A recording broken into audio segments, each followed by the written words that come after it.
प्यारे बच्चों, हम आपके सामने लेकर आए हैं आज पाठ पर्वत प्रदेश में पावस। पावस माने होता है बरसात ऋतु, और कहाँ पर है वो? पर्वत प्रदेश पर। तो कवि सूर्यकांत त्रिपाठी निराला जी, जो एक प्रकृति कवि माने जाते हैं, वो हमेशा प्रकृति का ही वर्णन करते हैं बहुत सुंदर सुंदर तरीके से। बसंत ऋतु का वर्णन किया है उन्होंने मानवीकरण अलंकार में, और पर्वत प्रदेश में पावस, इसका भी उन्होंने मानवीकरण अलंकार में वर्णन किया है। मानवीकरण अलंकार क्या होता है? जिसमें हम बेजान चीज़ों को मनुष्य की तरह बना देते हैं और इसी तरह से उनके व्यवहार की कल्पना करते हैं और वर्णन करते हैं। तो यहाँ कवि ने बहुत सुंदर वर्णन किया है वर्षा ऋतु का। तो कवि सूर्यकांत त्रिपाठी निराला जी, जिन्हें प्रकृति का कवि कहते हैं, उन्होंने अपनी कविता में लिखा है, पावस ऋतु थी पर्वत प्रदेश। पर्वत प्रदेश माने पहाड़ों पर। वर्षा ऋतु आ गई, पल पल परिवर्तित प्रकृति वेश। और वो कह रहे हैं वहाँ पर कि बरसात ऋतु में पल पल, एक एक पल में, एक एक मिनट में प्रकृति वेश बदल रही है।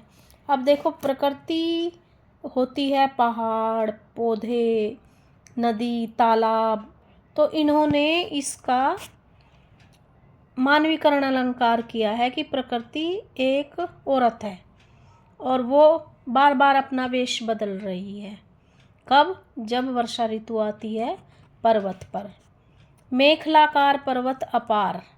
मेखलाकार गोल माने जो प्रकृति नाम की स्त्री है, वो अपनी कमर में उसने करधनी बांध रखी है। करधनी होती है एक गोल जेवर होता है, अलंकार होता है स्त्री का, जो साड़ी के ऊपर बांधती है, वो चांदी का।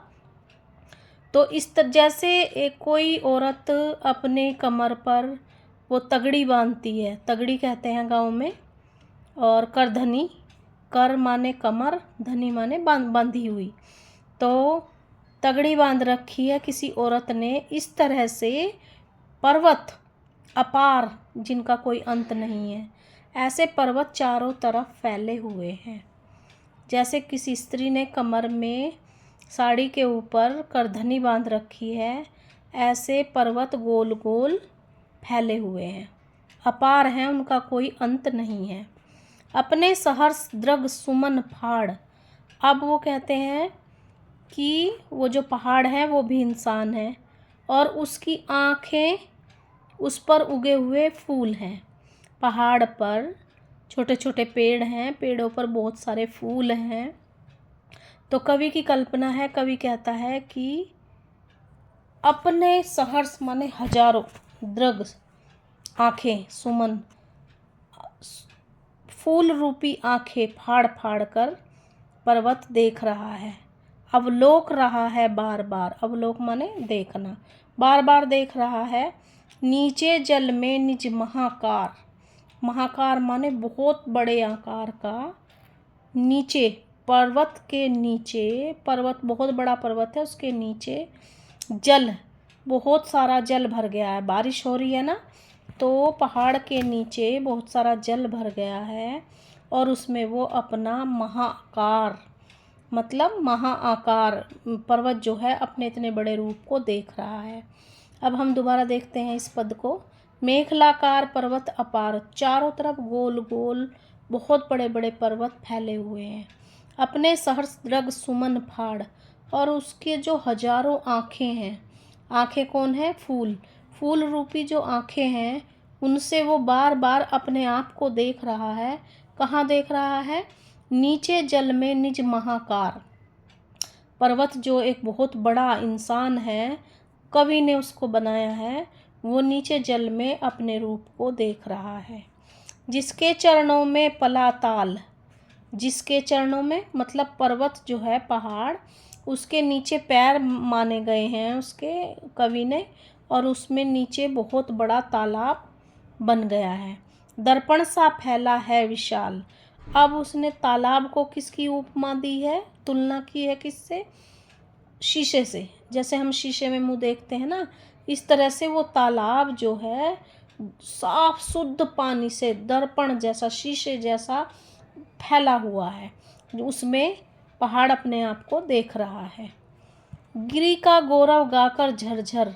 अब आगे कवि कहता है कि गिरी माने पहाड़ का गौरव, गौरव माने उसकी प्रशंसा, उसके गुणों का गान कर रहा है।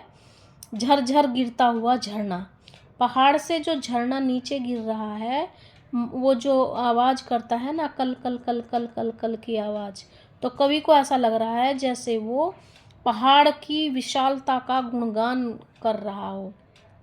मद में नस नस उत्तेजित कर, मद माने नशा, मस्ती का नशा है, नीचे गिरने का नशा है, और एक एक कण में उत्तेजित है वो, उसमें स्फूर्ति भरी हुई है, उसमें ताकत भरी हुई है, और उसमें तरंगे भरी हुई हैं, और वो नीचे गिर रहा है, मस्ती में नीचे गिर रहा है झरना।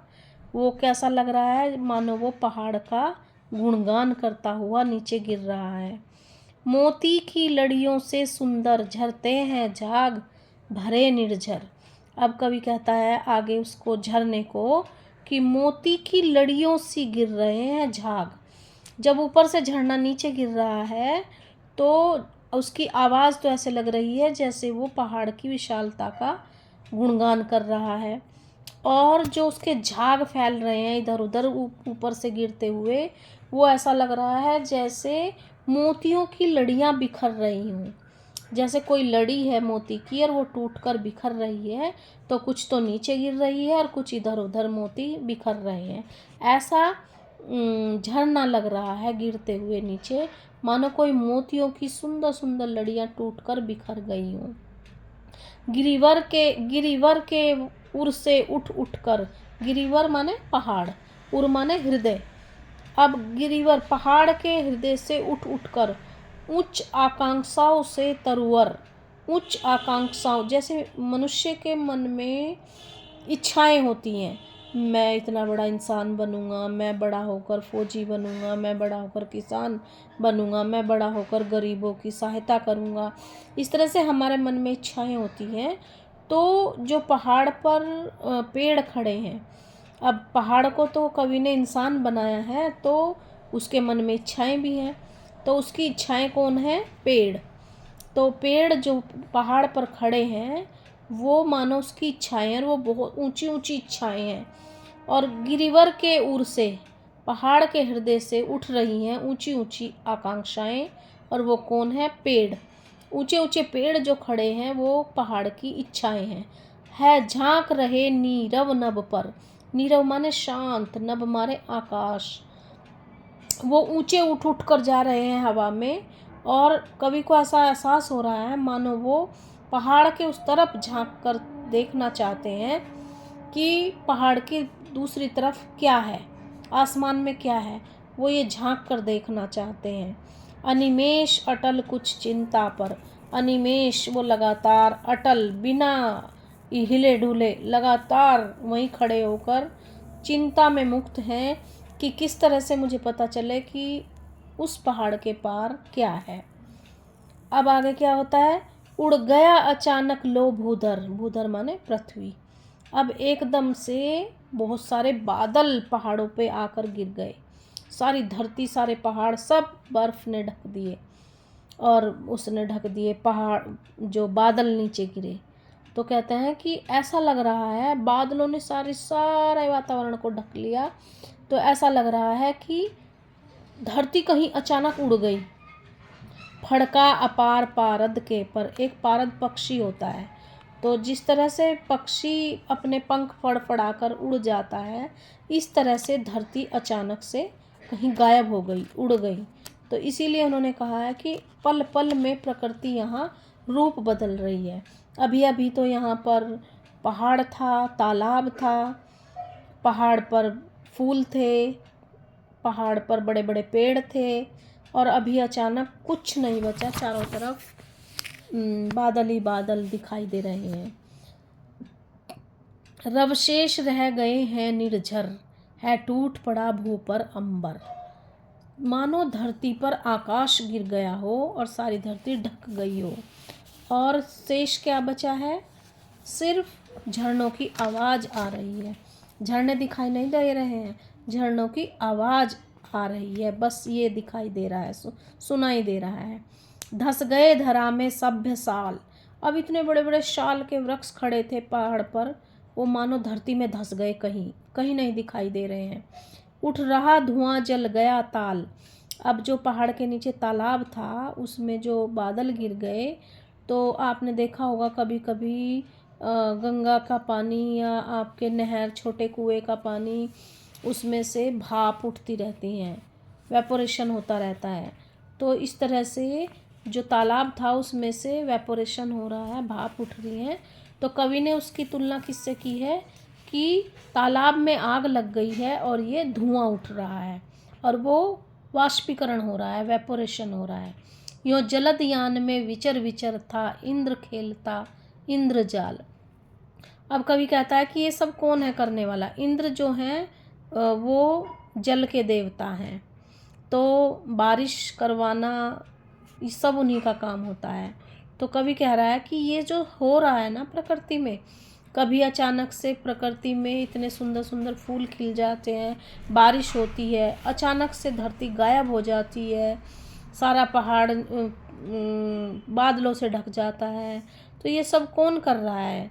यो जलद यान, जलद माने बादल, अपने बादल रूपी जहाज पर इंद्र घूम रहा है इधर उधर, और ये जो है सारी लीला इंद्र कर रहा है। इतनी सुंदर प्रकृति और उसमें पहाड़ों पर बारिश के मौसम की जो बार बार चेंज हो रहा है, परिवर्तित हो रहा है, ये सब खेल इंद्र खेल रहा है अपने बादलों के जहाज पर बैठकर। ये इतनी सुंदर कविता का वर्णन किया है उन्होंने। पूरी कविता में मानवीकरण अलंकार है, ये याद रखना बेटा। शुद्ध खड़ी बोली हिंदी है और शैली चित्रात्मकता है।